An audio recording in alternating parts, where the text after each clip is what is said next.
તાને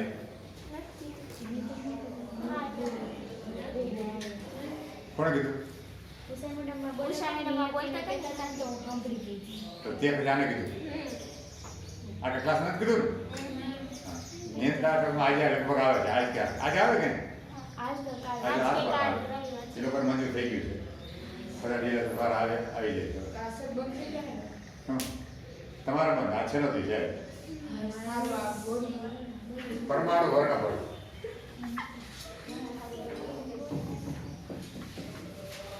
હા, પ્રશ્ન આપણે આને બધા તો પરમાણુ વર્ણપટ એટલે શું હોય તમને કહી દઉં કે દરેક તત્વ જે છે પરમાણુ છે એને પોતાના લાક્ષણિક વર્ણપટ હોય છે. લાક્ષણિક મતલબ કે એ પરમાણુ તમે એ પરમાણુનો વાયુ હોય ઓછા દબાણ વાળો, હે ને, એને તમે ગરમ કરો કે વિદ્યુતીય રીતે ઉત્તેજિત કરો એટલે વિદ્યુત પ્રવાહ પસાર કરો તો એમાંથી ચોક્કસ તરંગ લંબાઈના વિકર્ણ બહાર આવે. ચોક્કસ હા વિકર્ણ ઉત્સર્જિત થાય એને એનો વર્ણપટ કહે. શું કહે? દરેક તત્વનો હોય અને એ એનો તમને કહી દઉં કે એક પ્રકારનું ઓળખાણ છે કે માણસનું ઓળખાણ શું છે? હા, એ માની આ ફિંગરપ્રિન્ટ છે. વર્ણપટ છે ને એ પ્રમાણનું શું છે? ફિંગરપ્રિન્ટ છે. એટલે આપણે ખબર પડી જાય કે આ પ્રમાણ આ છે, આ પ્રમાણ આ છે, આ પ્રમાણ એવું કામ કરે.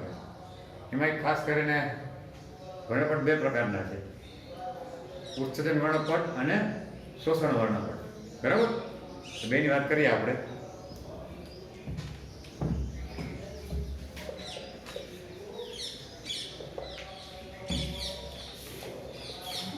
ઉત્સર્જન વર્ણપટ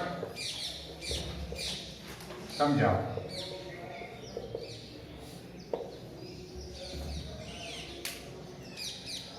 ઓછા દબાણ વાયુ એવું લેવાનું, બરોબર? ઓછા દબાણ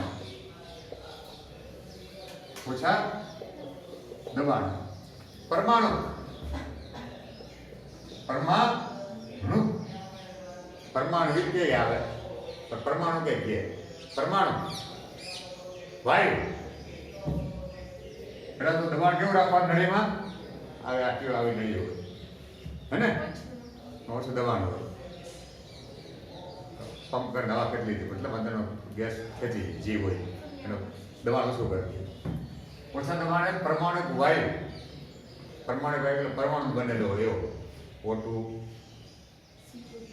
સિઓરી નો ચાલે, એ આણ્વિક છે. પરમાણુ વાયુ કયો? N2 H2 એ ચાલે. O2 હા I2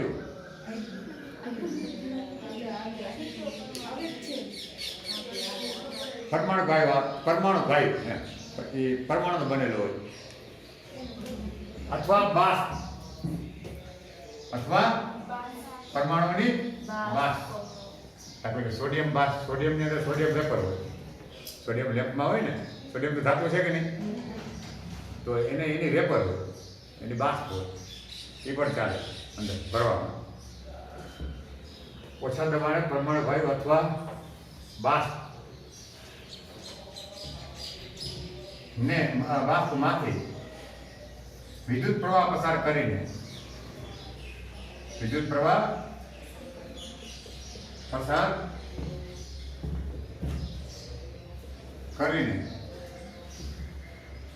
વાયુને ઉત્તેજિત કરતા તેમાંથી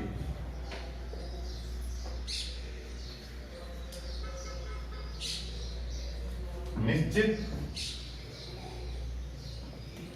તરંગ લંબાઈ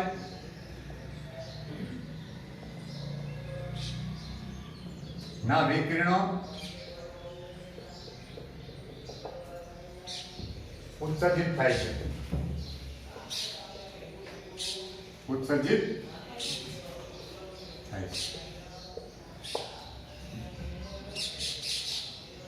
આવા ઉત્સર્જિત વિકિરણોથી બનતા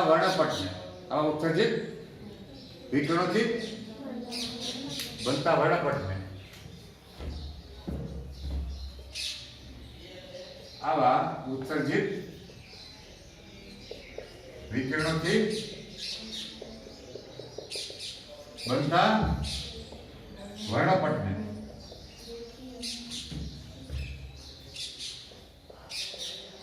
ઉત્સર્જન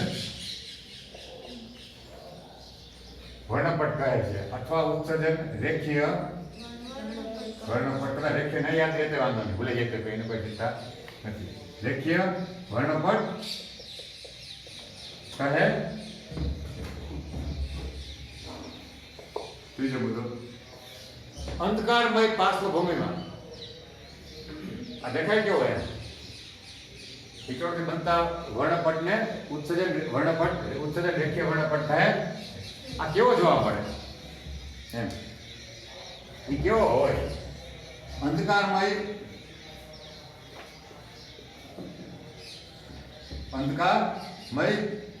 પાર્શ્વભૂમિમાં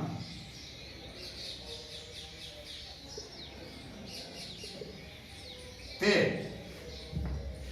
રંગીન પ્રકાશિત રેખાઓનો બનેલો હોય છે. અંધકારમય પાર્શ્વભૂમિ એટલે અંધારો રાખવાનો. અંધારામાં તમે જોવો પડદા, પાર્શ્વભૂમિ એટલે પડદો, ભૂમિકા. આ પાર્શ્વભૂમિ એ પ્રકાશિત રેખાઓનો બનેલો હોય. કેવી પ્રકાશિત? લાલ, જાંબલી, દેશે પ્રકાશની હોય તો એ પ્રમાણે આવે. છાને વાલે કિનારા મુજબ હોય. અને પાર જાંબલી હોય તો જોવા ન મળે આપણને. ઇન્ફ્રારેડ હોય પાર તોય જોવા ન મળે. પણ અંધકારમાં પાછળ રંગીત પ્રકાશિત રેખાઓનો બનેલો દેશ પ્રકાશનો જોવા મળે. બીજો હોય તો એ રીતે જોવા લાગે, બીજા કોઈ સાધન રેખાઓનો બનેલો હોય છે.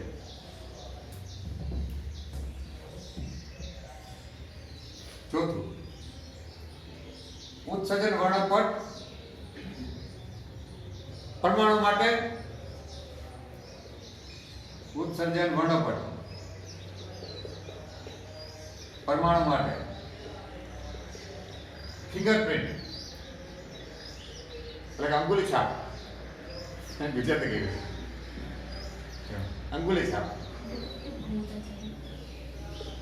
અંગૂઠા છાપ નહીં, અંગુલી છાપ. અંગુલી છાપ નું કામ કરે પરમાણુ માટે. કોના માટે? પરમાણુ માટે અંગુલી છાપનું કામ કરે છે. કામ પેલા બને તો અંગ્રેજી ભલે નાખવાનું ફિંગરપ્રિન્ટ.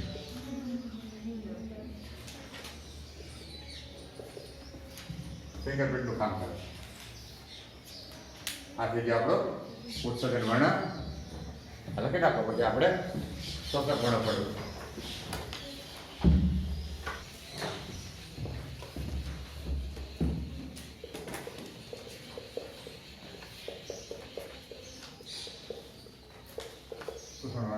સમજાવો. જ્યારે પરમાણુ વાયુમાંથી જ્યારે પરમાણુ વાયુમાંથી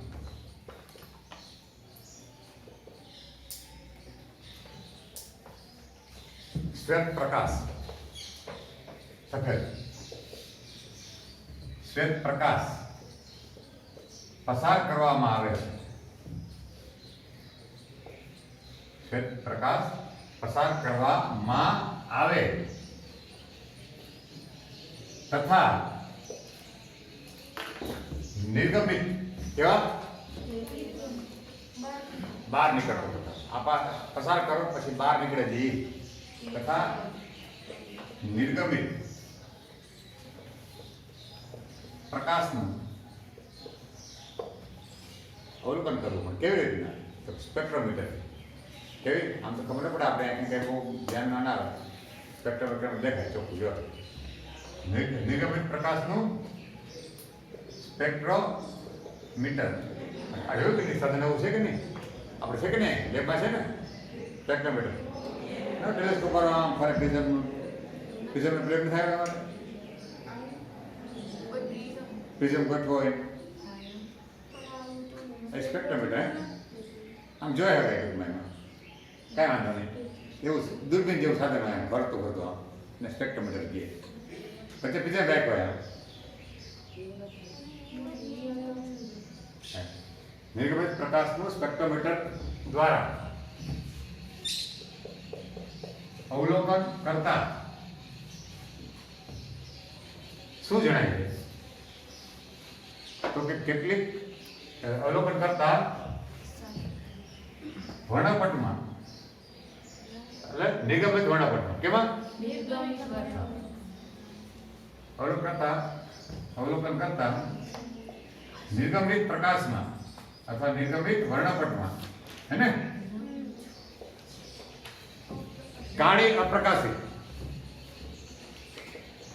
કાળી કાંસમાં અપ્રકાશિત કાળી એટલે અપ્રકાશિત એટલે કાળી દેખાય. કાળી અપ્રકાશિત રેખાઓ જોવા મળે છે.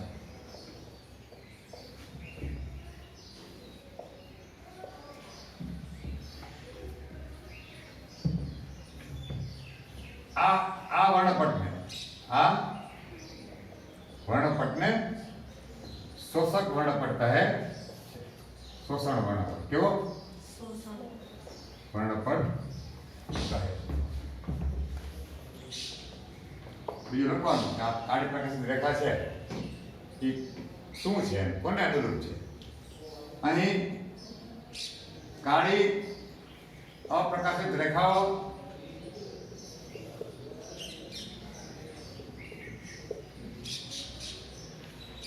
एक तरंग लंबाई अनुरूप है. ए रेखाओं रेखाओं तेज तरंग लंबाई ने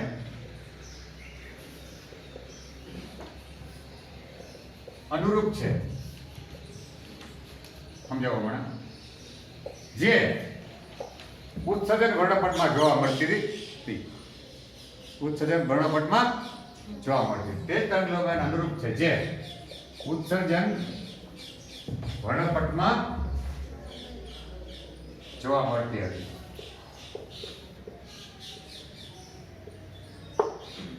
તે જ રેખાઓ તે જ તરંગ લંબાઈને અનુરૂપ છે જે ઉત્સર્જન વર્ણપટમાં જોવા મળતી. હવે સમજો બરોબર હું શું કહેવા માંગુ છું. કાળી પ્રકાશિત રેખાઓ જોવા મળે છે વર્ણપટમાં નિર્ગમિત વર્ણપટમાં બરાબર. આવા વર્ણપટને શોષણ વર્ણપટ કહે. કાળું દેખાય જ ત્યારે શોષી લે નકર કાળું દેખાય નહીં એટલે નામ આપ્યું શોષણ વર્ણપટ. હવે શું કામ હું આ બીજાનો હું મતલબ થઈ ગયો? પરમાણુ વાયુ હોય ને તમે એને અંદરથી ઉર્જા આપો તો બહાર પ્રકાશ કરે. સાચી વાત? તમે એક તરંગ લંબાઈ જોવા મળે આપણને નિશ્ચિત હે ને પ્રકાશ રેખાઓ અનુરૂપ લાલ બ્લુ ગ્રીન જાંબલી વાહ. બસ શ્વેત પ્રકાશમાં તો બધી તરંગ લંબાઈ આવે કે નહીં? સફેદ પ્રકાશ છે ને બનેલો બધી. હવે તમે અંદરથી ઉર્જા નથી આપતા વાયુ એમને એમ છે તો ઉર્જા આપો અંદરથી તો પ્રકાશ બહાર આવતો. હવે તમે ઊંધું કરો ઉલટી પ્રક્રિયા કરે. હવે પ્રકાશ બહાર આવવાને બદલે આપણે હામાં આપીએ છીએ. શું કરીએ બરાબર? તો એ જે પ્રકાશની ઉર્જા છે રાતા કલરને તરંગ લંબાઈની જાંબલીની આની એ જે અનુરૂપ ઉર્જાઓ છે એ પરમાણુ વાયુ શું કરે? શોષી લે. શું કરે? એ શોષી લે તો એ તરંગ લંબાઈને શોષાઈ ગઈ. પરમાણુ શોષી લે કારણ કે એને શોષવું છે. પહેલાં ક્યાં શોષવું તો અંદર તમે ઇલેક્ટ્રિક ઉર્જા આપતા હતા ને ત્યાંથી ઉર્જા શોષતું હતું હે ને. કોઈ પ્રકાશમાં શોષવાનું કંઈ આવતું ત્યાંથી ઉર્જા મેળવતું હતું. હવે ત્યાંથી મળતી નથી પણ પ્રકાશ દ્વારા મળે ઉર્જા. સમજો તો એ શોષી લે ને. શોષી લે તો શું થાય? આ ત્યાં ના કે ના એ શોષાઈ જાય. લાલ શોષાઈ જાય, બ્લુ ગ્રીન શોષાઈ જાય, જાંબલી શોષાઈ જાય. તો બહાર જે શોષાઈ ગઈ ત્યાં શું દેખાય?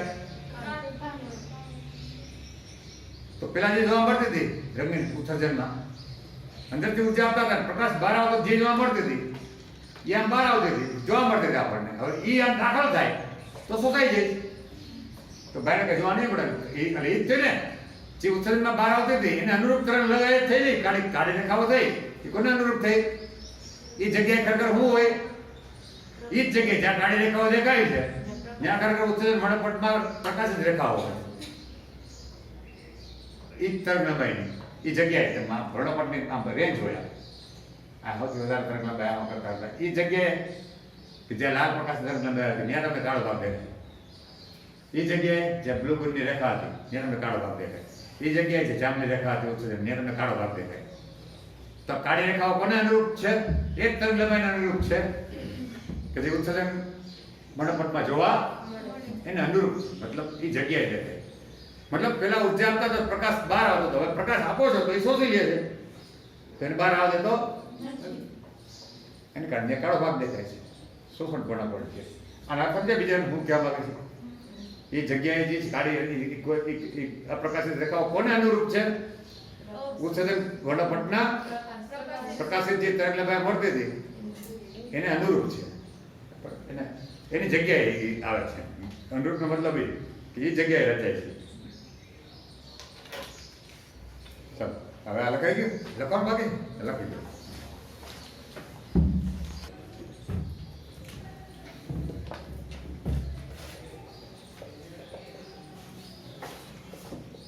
વર્ણપટ શ્રેણી એટલે શું?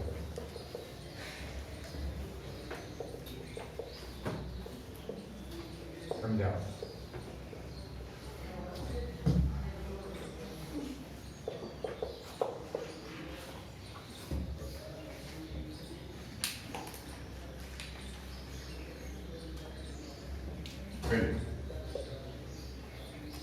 ઉત્સર્જિત વર્ણપટમાં પ્રથમ દ્રષ્ટિએ ઉત્સર્જિત અથવા ઉત્સર્જન વર્ણપટમાં પ્રથમ દ્રષ્ટિએ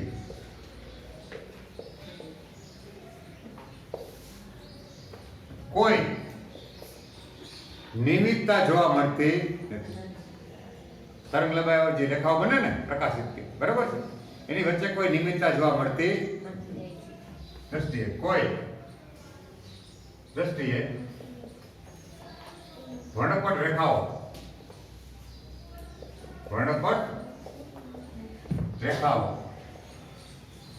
માં કોઈ નિયમિતતા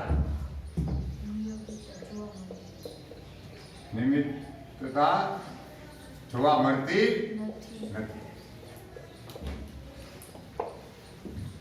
બીજું, પરંતુ જરા થોડું વધારે અવલોકન કરીએ, પરંતુ વધારે અવલોકન કરતા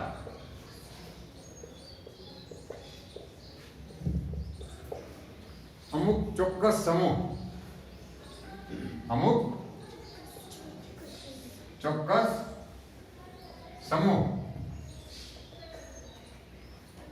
ની રેખાઓ વચ્ચેનું અંતર, અમુક સમૂહની રેખાઓ, કઈ રેખાઓ? વર્ણપટ રેખાઓ વચ્ચેનું અંતર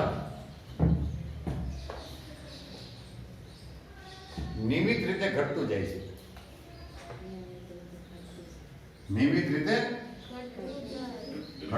છે.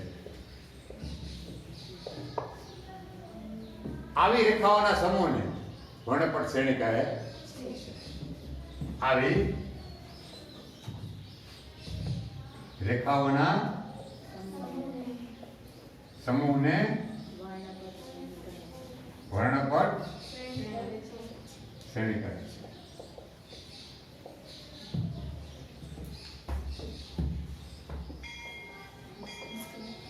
તો શું કહેવા માંગે છે? પ્રથમ દ્રષ્ટિએ વર્ણપટ રેખાઓમાં કોઈ નિયમિતતા જોવા મળતી. તમને એમ કે રેખાઓ છે પણ કઈ કોઈ મેળ આવતો નથી, પણ વધારે છે બધું વધારે અવલોકન કરતા અમુક ચોક્કસ સમૂહ તમને સમૂહ આવે દેખાય. એ સમૂહમાં તમે જોવો ને તો મહત્તમ તરંગ લંબાઈ હોય એની રેખા અહીંયા હોય, તો પછીની તરંગ લંબાઈની રેખા અહીંયા હોય, પછીને અહીંયા. આ બે રેખાઓ વચ્ચેનું અંતર છે, હે ને? રેખાઓ વચ્ચેનું અંતર નિયમિત રીતે શું થતું જાય? ઘટતું જાય. ક્રમિક રેખાઓ વચ્ચેનું અંતર નિયમિત રીતે ઘટતું જાય. દાખલા કામ થોડો હાલ આપે તો આ પહેલી રેખા છે આ, પછી બીજી રેખા અહીંયા, ત્રીજી રેખા અહીંયા, ચોથી રેખા અહીંયા, હે ને? જો અંતર ઘટતું ગયું કે નહીં? ક્રમિક અંતર ઘટતું છે. તો એવો એક અંતર તમને મળ્યો જેને કહેવાય ને કે ભાઈ નિમિત્તતા જોવા મળી કે બધા આ એક સમૂહ થયો.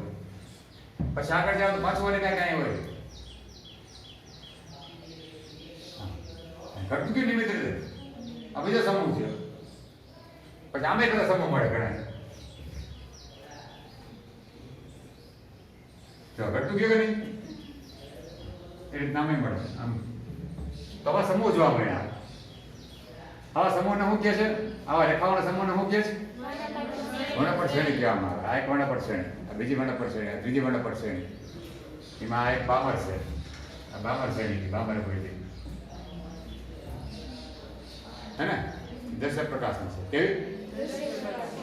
દ્રશ્ય પ્રકાશ વિભાગમાં છે. પછી લાઈમાં અને ગોત્રી એ છે પારજામની વિભાગમાં. પછી બીજા બે છે પાશ્ચન. આ બધા પારક. આ દ્રશ્યથી વધુ વધારે તરંગ લંબાઈ. હા, તરંગ લંબાઈ ભાષામાં વાત છે કે મેં આમ તરંગ લંબાઈ વધતી જાય તો એક પાર રક્તમાં આવે. શેમાં? આ જાન્યુઆરી કિનારામાં આવે. પછી આ પાર જાંબલી, લાઈમન, બામર, પાશ્ચર, પછી બ્રેકેટ, હે ને? અને ખંડ. આ બ્રેકેટ પછી ખંડ. આ દ્રશ્ય પ્રકાશમાં આવે છે. દ્રશ્ય વિભાગ. કેવો વિભાગ? દ્રશ્ય વિભાગ. આ પાર જાંબલી. ના, ત્રણેય પાર રક્તમાં આવે, હે ને? આ ત્રણે આ પ્રમાણે સમૂહ છે. આમાં આ બધા સમૂહમાં જો નિમિત્ત જોવા મળી અંતર ઘટે કે નહીં? તો એ જે એવા જે સમૂહ છે એને શું કહેવાય છે? વર્ણપટ શ્રેણી. બરાબર છે? તમારે લખી વર્ણપટ શ્રેણીમાં. પછી આપણે જાય બામર શ્રેણીમાં. શેમાં? પ્રશ્ન બામર શ્રેણી સમજાવો. બ્રાહ્મણ વર્ણપટ શ્રેણી સમજાવો. બામર શ્રેણી એટલે બામર વર્ણપટ શ્રેણી. બામર વર્ણપટ શ્રેણી જોહન જેકબ બામર,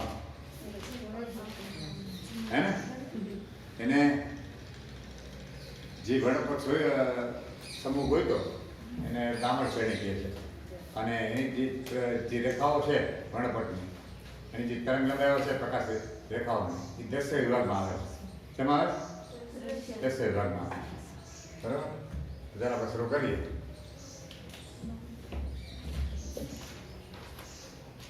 આ શ્રેણીની વર્ણપટ રેખાઓ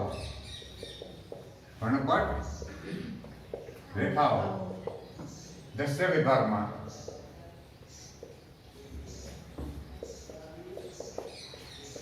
આવે છે. બીજું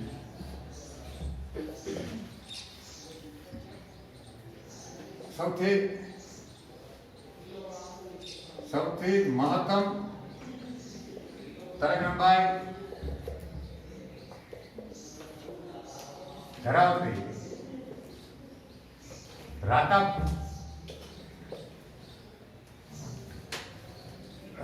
રંગની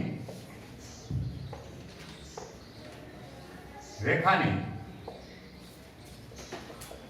તરંગ લંબાઈ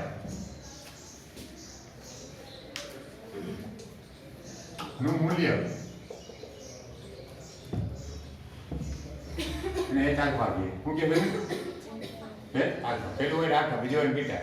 પછી મહત્તમ હોય ને આલ્ફા, પછી નાને બીટા, પછી નાને એ છે તમારે કઈ 656 પોઈન્ટ. સૌથી મહત્તમ તરંગ લંબાઈ 3 નેનોમીટરની હોય છે. સૌથી મહત્તમ તરંગ લંબાઈ ધરાવતી રાતારંગની રેખાની તરંગ લંબાઈનું મૂલ્ય એ આલ્ફા બરાબર 656 નેનોમીટર હોય છે. ત્રીજું આમાં તમારે થઈ ગયું. ત્યારબાદ કેવી કે છે બ્લુ ગ્રીન. કેવી? બ્લુ ગ્રીન રંગની રેખાની તરંગ લંબાઈ નું મૂલ્ય એને એચ બીટા કહે હે ને? એ કેટલું હોય છે? 486.1 હે ને? જો આ યાદ ન રહે ને તો ચિંતા ન કરવી. આનું સૂત્ર છે રફ કામમાં તરત જ કિંમત મૂકીને મૂકે છે હમણાં ગોત લેવા હો ને. અને પછી વનપટની સુધી તમે દોરો ને ઓલો એમાં એ મૂકી દેવાનું આગળ. H alpha H beta H gamma H delta H infinite અંત લગી એવો આપ્યો હશે ને તમે આકૃતિ છે બરાબર.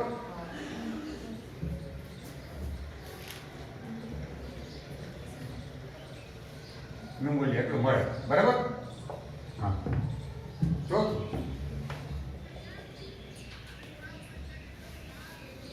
ત્યારબાદ જાંબલી. ત્યારબાદ જાંબલી રંગની રેખાની તરંગ લંબાઈ નું મૂલ્ય એચ ગેમા બરાબર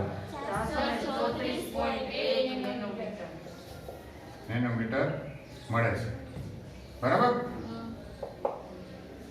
આ રીતે આગળ મળે ભાઈ બધાની વાત નથી કરવી. ઓકે પછી પાછું વાત કરી દઈએ આપણે સીધું. આ રીતે તરંગ લંબાઈ મેળવવાનું અનુભવ સૂત્ર બામર આપણે જે આપ્યું બામર નીચે પ્રમાણે છે. બામરનું અનુભવી કેવું અનુભવી સૂત્ર નીચે મુજબ છે. કેમ છે? તો કે 1 લેમ્બડા હે ને બરાબર r 1/2 નો સ્ક્વેર માઈનસ 1/n નો સ્ક્વેર. જ્યાં r બરાબર રીડબર્ગ નો અચળાંક હે ને રીડબર્ગ નો અચળાંક બરાબર એનું મૂલ્ય છે 1.097 ગુણ્યા 10 ની એકમ મીટર ઇન્વર્સ. એટલે 1 લેમ્બડા એટલે 1 મીટર થાય ને એને હામાં બરાબર હોય એવું જોઈએ ને. આ તો એકમ રેટ કહેવાય આખે એમ તો આ આંકડો છે. તથા એન બરાબર શું લેશું? અહીંયા જે હોય ને વધારે લેવાનું. બે છે ને તો 3 4 5 છે ને ઠીક છે. આ મીન ઇન્ફાઇનાઇટ લગી બરાબર. 3 લે ને ભલા પણ આ મળે એ ચાલતા. પછી 4 લે ને તો એક બીટા મળે અને 5 લે ને અને અનંત લે ને એન બરાબર એન. તો સૌથી છેલ્લે આ 434 વાળી બને છે. જાંબલી નહીં પણ એનાથી ઉપરની પર એ આસપાસ જાંબલી એટલે આ વારો આવી ગયો ને જાની વાલે પીના જાંબલી હવે છેડો આવી ગયો એની આસપાસ થોડી મળે. પાર્ક થઈ ગયો આપણે પછી લખી શકાય. જો છઠ્ઠું આમ લખજો અહીં n બરાબર 3 લેતા h આલ્ફા રેખા મળે. ઓકે n બરાબર 4 લેતા h બીટા તથા n બરાબર 5 લેતા h ગામા રેખા મળે.